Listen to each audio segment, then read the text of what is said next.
अनेक समय ख्रिस्टियन माने आत्मिक जीवन रे वृद्धि हेबा पाए कहीं स्ट्रगल करते तार मुख्य रीजन है जेतेबेले जड़े विश्वासी तार दैनंदिन जीवन में वाक्य पढ़िबारे अवहेला करे ताले से आत्मिक भाव में वृद्धि हेबारे निश्चय बाधा सृष्टि हुए। तेणुक आज भिडियो रे प्रत्येक विश्वासी माने प्रतिदिन कहीं बाइबल पढ़िबा जरूरी तार तीनोटी कारण मु आपण मानकु जणाइबा चाहूँगी। जदिच अनेक रीजन अच्छी प्रत्येक विश्वासी प्रतिदिन बाइबल पढ़िबा जरूरी अटे किंतु से अनेक रीजन मानक मध्य तीनोटी कथा आज आम आलोचना करिबा। प्रथम विषय कहीं जड़े विश्वासी प्रतिदिन बाइबल को ध्यान देवा बा पढ़िबा जरूरी ताहा होछि बाइबल आम मानकर आत्मिक खाद्य अटे। The Bible is our spiritual food. Matthew 4:4 यीशु ख्रीष्ट कहले जे मनुष्य केवल रोटी रे बंचिब नाही बरं ईश्वर को मुखरु निर्गत वाक्य द्वारा बंचिब। प्रिय माने यीशु ख्रीष्ट एठारे स्पष्ट आमनको शिक्षा दियंते जे मनुष्य आत्मिक भाव में बंचिबाकु हेले ताकू ईश्वर वाक्य को ध्यान देवा निहाती जरूरी। मनुष्य तार शरीर भी अच्छी और तार आत्मा भी अच्छी। शरीर को हृष्टपुष्ट करने आमे शारीरिक खाद्य खाऊ किंतु आत्मा को आमान को बलिष्ठ करने को हेले आमान को आत्मिक खाद्य ईश्वर वाक्य दरकार। तेणु यीशु कहले मनुष्य ईश्वर वाक्य द्वारा बंचिब। आमानकर आत्मा वाक्य द्वारा बंचे। आमने आमानकर शरीर को सुस्थ स्वास्थ्य रखिबा पाई प्रतिदिन आमने भोजन करू। एवरीडे आमानकर ब्रेकफास्ट लंच और डिनर आमे निश्चय करू। जदि आमने कौनसी खाद्य को स्किप करिबा सबुदिन ताले धीरे धीरे आमानकर शरीर दुर्बल हो जिवो।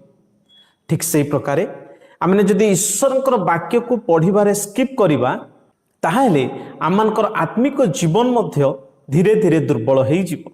तेणुक प्रिय माने शरीर पाई जे प्रकार आमने गुरुत्व दो आमे कोन आमर आत्मा वृद्धि हेबा पाई आत्मिक जीवन रे आमने निष्ठा पाइबा पाई ईश्वर वाक्य को गुरुत्व दउछु कि। तेणु आपण मानक मु प्रश्न करूछि आपण माने कोन प्रतिदिन बाइबल रीडिंग करंती कि।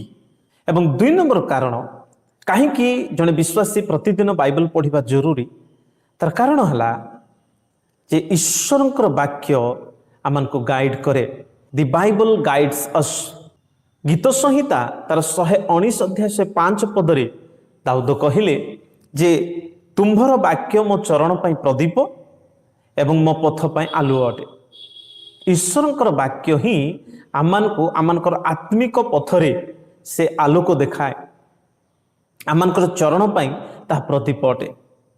ईश्वर वाक्य को जदि आमाने गुरुत्व न दो ताहले आमानकर आत्मिक जीवन यात्रा अंधकार हो जिवो आउ आमे झुंटी पड़िबा। तेणु दाऊद कहले तुम्भर वाक्य मो चरण पाई प्रदीप अटे मो पथ पाई आलुओ अटे। प्रिय माने आपण जदि बाइबल को ध्यान देबे नहीं आपण जदि डेली बाइबल पढ़िबे नहीं ताहले आपण ईश्वर वाक्यर आलोक केमिति पाइबे। तेणु प्रतिदिन आमान को वाक्य को पढ़िबा निहाती जरूरी अटे। एही वाक्य आम मान को भल मंदर पार्थक्य बुझेइबो पापरु आमान को निवृत्त हेबारे सहाय्य करिवो एवं आमान को सठिक पथरे जीवा पाई से आमान को गाइड करिवो। जे प्रकारे आमाने गोटे नुआ जगह को गले आमे प्रथमे गूगल मैप को देखू बा जीपीएस चेक करू जो द्वारा आमे जेमती सही रास्ता रे भटकी न जाओ। ठीक से प्रकार स्पिरिचुअली आमर ट्रिप रे आमाने मध्य ईश्वर वाक्य आमान को से मैप पर अटे जे आमान को गाइड करके निए सठिक रास्ता रे। जे ईश्वर वाक्य को गुरुत्व दिए नहीं से झुंटी पड़े से परीक्षा रे हारी जाए। तेणु आमान को प्रतिदिन वाक्य पढ़िबा निहाती आवश्यक। आपण माने कौन ईश्वर वाक्यर गाइडेंस रे चलिबा पई प्रस्तुत पुणी जाग्रत कि। एवं 3 नंबर कारण कहीं आमान को ईश्वर वाक्य प्रतिदिन पढ़िबा जरूरी 3 नंबर कारण है यही वाक्य बाइबल बिल्ड्स आवर फेथ।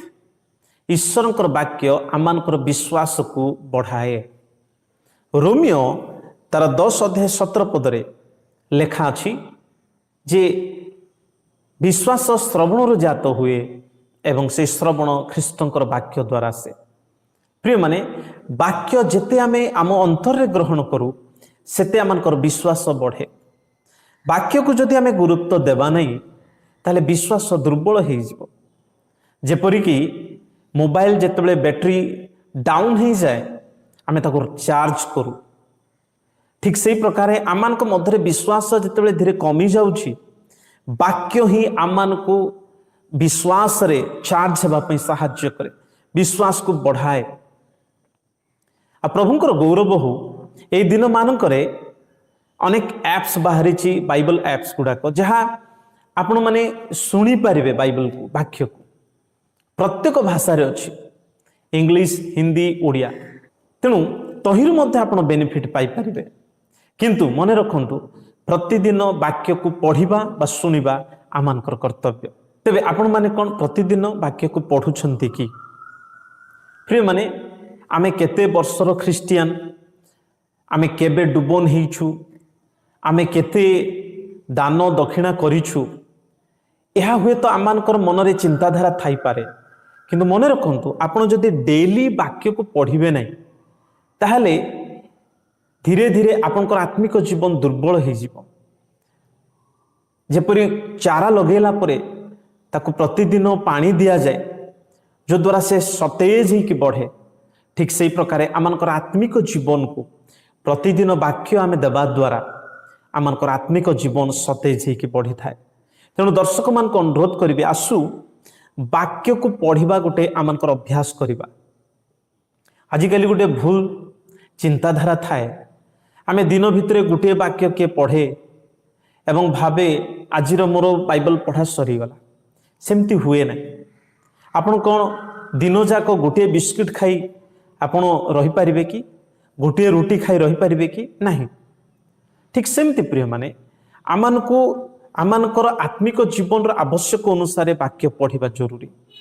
वे तो यह पैसेज ही पारे बा गोटे चैप्टर ही पारे, बट तथापि चेष्टा करू प्रतिदिन आमने वाक्य को पढ़िबा। आमे अन्य विषय पढ़िबा पई ध्यान दू। अनेक न्यूज पेपर को पढ़ती, अनेक एजुकेशन बढ़ेबा पई एजुकेशन विषय को पाठ को अधिक गुरुत्व दियंती। भल कथा, या मंद नुहे, किंतु स्पिरिचुअल मैटर रे आमने बाइबल पढ़ुचु कि? आ बाइबल न पढ़िबा द्वारा आज के अनेक भ्रांतता होउछि। तेणु अनुरोध करिबी प्रतिदिन बाइबल पढ़िबार अभ्यास करंतु। देखिबे आपन आत्मिक जीवन बलिष्ठ हबो एवं आपण स्पिरिचुअली बिल्ट अप ही बढ़िबे। जदि ये वाक्य आपको उत्तम लगिला ताले लाइक करंतु,